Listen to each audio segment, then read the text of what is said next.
Hey, what's up, guys? It's Brittany here, and you're watching Fiercely Focused. This is the place to be for anyone who is in a career and business that they are trying to grow and develop, and I'm here every Tuesday evening. So thank you for joining me. If you're watching the recording, can you please do me a favor and let me know you're watching a replay? And if you're here live, say hey, wave, drop an emoji, something to let me know you're here. Hey, Satin, my bestie. And Jarrett, how are you guys doing? So tonight, hey Erica, good to see you.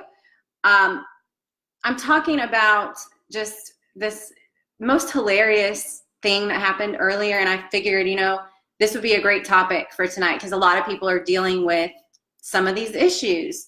Now, this is a career and business video blog. Now, I do live trainings Tuesdays. I also have a blog, and I've put the link into that for you in the description.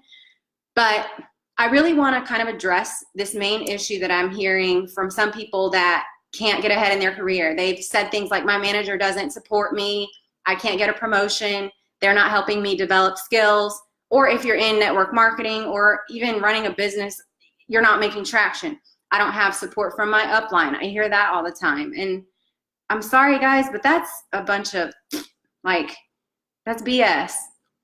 Hey, Teresa. Hey, Ernest, Winona. Who else joined? Teresa, got you. Robert, Nick. Okay, Martha. So, Leslie, I think this is a cool topic. So if you're here, say hey. Let me know you're here. Okay, let's start with anyone who has a career and they're in their current job and they say, my manager doesn't support me, I can't get a promotion. I had a coaching meeting this morning with someone who said exactly that. And it was so hard for me to just hold back. If you guys know me at all, I love to help people. I love to give advice. But also as a coach, it's my job to shut up and listen. And that's something that I think I love coaching because it challenges me to just shut up and listen. And so I had to do a lot of that today. And this girl was telling me that her manager is not supportive of her at all and is not helping her to develop. She's expressed interest in things that she isn't getting attention from her manager. She's not getting support. And it reminded me of something I experienced in that situation. So obviously, you guys know that I do coaching. I do have a full-time job, and I do coaching outside. I'm a certified John Maxwell coach. I specialize specifically in coaching for women. However, I have a lot of men who follow me who also message and let me know that tips I share are helpful. But as a woman, I've been through some things that only women would experience in the workplace, and men probably can't relate as much. So I want to just share this with you. So I won't say my manager now. I've had managers in the past who I've shared with them things that I'm interested in doing. And for some reason, now I find this more with female managers. I've had a really amazing the best manager I ever had was a female. So I'm not going to say it's every woman, but if you work as a woman for a woman, one or two things are going to happen. She's going to support the shit out of you, or she's going to hate you for being more ambitious, younger, prettier, skinnier. I mean, let's be real. And you can't do anything about that. So hopefully you have a manager who's supportive and maybe just doesn't know how to direct you, but they can be supportive in a different way and at least introduce you to people or give you some of their advice. Now, I did work for a manager who I shared my personal interests with that if they would have thought through it, I mean, it would have benefited the company and my development in that role. But I was thinking more future. People ask, what do you want to do in the future? What's your career goals long term? What do you want to do in the next 2 years, 3 years? Where do you want to be? I hate when people ask that question just to check a box and they don't really even care. And how many of you guys can relate to having a conversation with a manager and you feel like you're only asking me this to do this check the box exercise? You really don't care. And you can tell. I mean, if you work for somebody who really cares about you, you can tell. They probably know a lot about your personal interests. They care about your family life. They give you balance. Those are the people that are amazing leaders. They are in tune with who you are. They care about you as a person. They're going to support you because you're going to be able to do your job better. And then there are managers who just are disconnected from the world. And it's not to say that they aren't good managers, but they could be a hell of a lot better. And if you work for somebody and you find yourself saying, you know, I really want to get a promotion. I really want to do this next thing. I want to move up, but my manager doesn't support me. I have to stop you right there and say, what have you done on your own away from your manager? And why are you waiting on your manager to give you permission to step into whatever skills you need to grow? If you are interested, example, if you're interested in becoming a manager of a department, I mean, first off, let's think about that. You are talking to your manager about potentially wanting to take their job. It's probably uncomfortable for them. And a closed-minded manager, an immature manager, is going to say, hey, Kyra, hey, Kate, Richard, thanks for hopping on. So if you're working for an inexperienced manager, I mean, I don't even like to use the term manager. Let's go with leader, okay? If you're working for a leader who has experience, understands the true definition of leadership, they are trying to connect with you. They are trying to influence you. They are trying to grow you. And they know that the better you are, the better they are. They don't have an ego. They're not trying to hold you back. And so I want you to remember that if you're working for someone or with someone who's not really interested in you as a person, or maybe they're just checking the box and they're having these conversations because they're supposed to, and you don't feel that they care, don't get offended by that. I mean, yeah, it sucks. Take a moment to just say, vent to your girlfriends, vent to your boyfriend, husband, whoever. My manager sucks, okay? Fine. But beyond that, now what am I going to do about it? You don't have to wait on your manager to give you permission to try to promote. The skills that you want to grow and the place you want to be definitely are something you can begin doing once you've gotten past that my manager doesn't support me attitude. Now, let's talk a little bit about business. Now, many of you are in network marketing. You're running an online business. You're trying to grow. You're new. You have an upline. Now, I first started off in the network marketing business.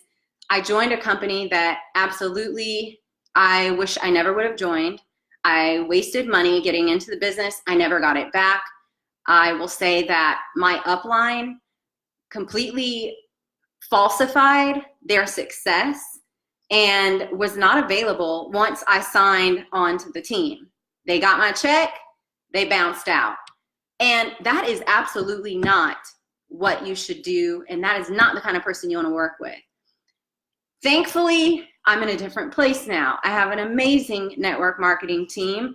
I have great leadership support, and although I have other focuses, they're not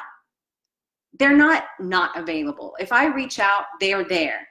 Now, I'm also not going to be blaming them for my success or lack of success because it's on me.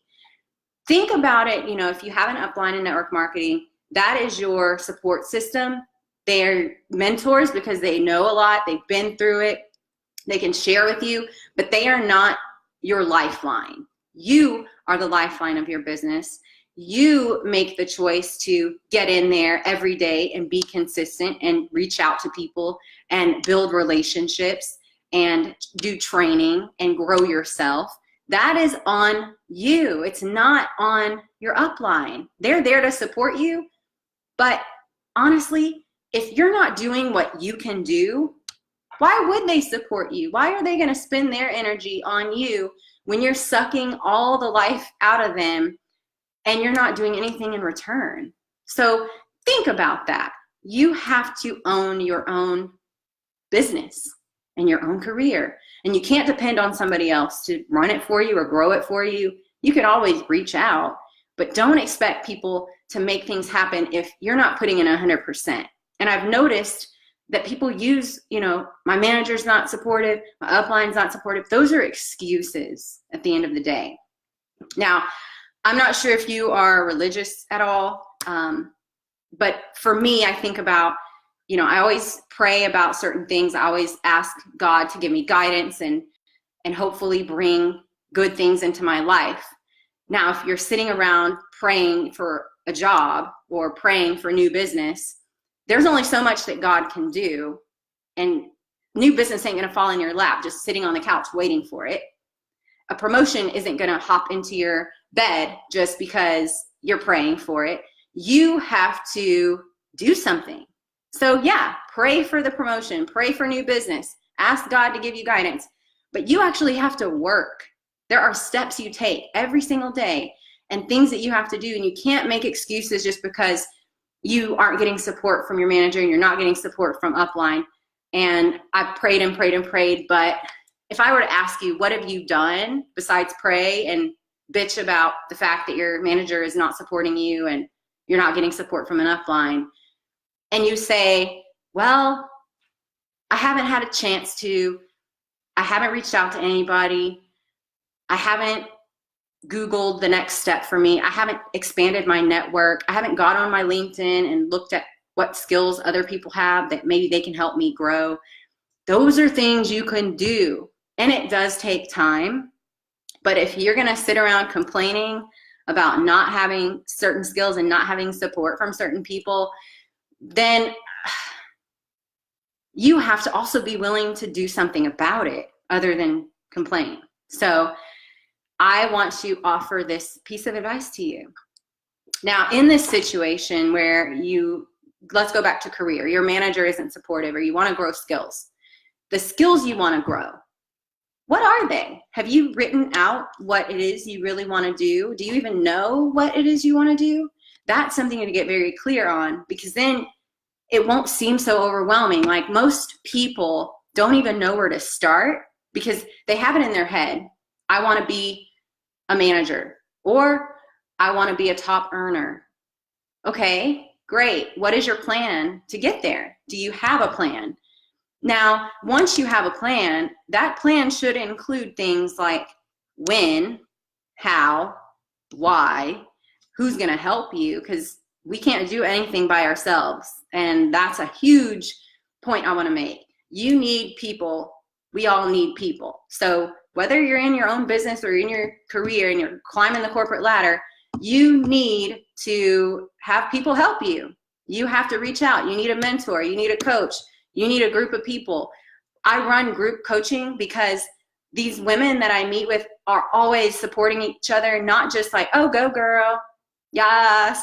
Like, we're beyond that.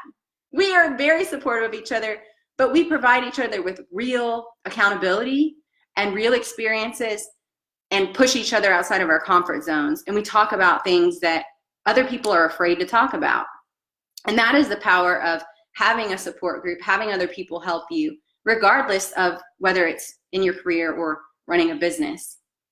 So Satin, you said Maddox is watching. Get something from something and nothing from nothing. Amen. Maddox is my best friend's son, and Maddox just turned 6, I think. Please correct me if I'm wrong there. I remember when he was just a baby, and that boy is so smart. See, even this kid knows that if you do something, you'll get something. If you do nothing, you're not going to get anything. So exactly, you have to own whatever it is you're trying to do. I highly recommend, in any case, that you get on LinkedIn. 8, oh my God, he's 8. Okay, thank you. I'm a couple years behind. Time is flying. And you have to own what you're doing. And I would recommend that you hop on LinkedIn. If you don't have a LinkedIn account, get one, because Facebook isn't the place to network for business. I mean, it's a good place to grow and expand your brand. It's not a good place for growing a career or expanding business with actual business-minded people. There are a lot of them on here, but LinkedIn is the place to go. There's a lot of job opportunities posted out there. Get on LinkedIn, get your resume updated, showcase what your skills are, what skills you're trying to develop. You'll figure that out if you do yourself a huge favor and start looking through your LinkedIn network. If you don't have one yet, start connecting. There are so many people who have, maybe they have a job title that you want. And my strongest piece of advice is to start networking with people who are in positions that can help you get to where you're trying to be. Now, if you're in marketing and you're trying to become a marketing manager or a head of a creative department, you should be connecting with a lot of creative people and not necessarily in the same industry. I would recommend that you reach out to people in multiple industries so you can expand what skills you can develop and not limit yourself, because you are you, and let's start there. You have only what you have to offer, and you can grow and develop other skills, but what makes you so unique is you. And the way that you apply those skills is going to look different than the way somebody else would. But you don't have to wait on your manager to help you. Your manager might be able to put you in touch with someone if they care, or if you have a manager who's shit and shouldn't be leading anybody, they're not going to do that. And you can't wait around because life is too short. You are too smart. You have too much to offer, and you need to start digging that and finding it on your own. So I would recommend, in any case, get in LinkedIn. Many people haven't been using it as often. I see more people now, but you really need to establish a good LinkedIn presence. Post, reach out to people. Don't overwhelm yourself with having to learn a lot, but at least just become visible. That's what you want. And again, seek out people who are doing things you want to do, who have skills that you're trying to develop, and ask them. If you send a message to someone and you say something like, "Hey, Satin, I'm Brittany. I'm actually working in this particular role right now. I noticed that you are in marketing and you have a lot of creative work and projects that I've seen on your LinkedIn account. I see that you're currently working with this company, and I'm really interested in understanding a little bit more about how you got to the place that you're in and what kind of skills you would recommend that I develop if I'm interested in getting to that place. Would you mind spending 20 minutes in the next week hopping on the phone to talk?" I mean, that's a very simple message to send. And by the way, you can copy paste, change the name, change a couple sentences, and send it to so many other people. It's easy. And Satin isn't going to say, "Ugh, waste," and ignore me. She's going to get back and say, "Oh, Brittany just asked me to help her because she saw how fabulous I am and how smart I am, and she just praised the work that I've done." Who's going to say no to that? Now, Satin might be busy, and she might not be able to get back to me in a week. She might get back to me in a month, but at least she's going to get back to me. And hey, if she never responds, fine. I reached out. I asked for help. And you can't just one and done it. You have a whole network of people. And don't sell yourself short. You can reach out and you can ask other people, different industries, expand your network. That's what it's all about. So reach out, let them know what your intentions are, why you're asking them, because they have something that they can share with you and you admire them, or you wouldn't even be sending them a message. Things like that are very impactful. They take up a little time. So I'd say if you really want to grow some skills, like plan it on your calendar the way you plan going to your day job every day that you're bitching about. And the evenings, instead of watching The Bachelor, like me, like I'm doing this right now, I could be watching Bachelor in Paradise. But you know what? I'd rather be here sharing this with you because it brings more energy, and it's honestly a lot better for my soul than it is to watch reality TV. So if you're in this place where you have a free evening, you know that you have things you want to get done, I'm not saying to spend every hour of the evening you have. 1 hour each evening or every other evening. Get a strategy together. Talk to somebody to help you, because you're the only one that's going to be able to do that. And you can't wait on your manager, and you can't wait on your upline, and you can't wait on somebody else to lead the path. You have to create it or follow what somebody's willing to share. So thank you guys for joining. I truly appreciate you being here, and I hope that this has been helpful. Do me a huge favor, and if you've liked what you've heard, please share this with a friend. Share it with your social media network. I would love to get this message to more people because it's a problem so many people are commonly having. And subscribe to the blog. I'd love to hear what you think. I'm trying to do a lot more writing, and I know I've taken a little bit of a hiatus from that, but please let me know what you think. And if at all you have been compelled to speak further about your own personal situation, I've included a link to schedule a coaching session with me. I offer a 20-minute session just to get to know you, hear a little bit about what you got going on. And then if you decide that you'd like to work with me further, we can talk about that. But thank you again for being here, and I will catch you next week. Have a nice evening.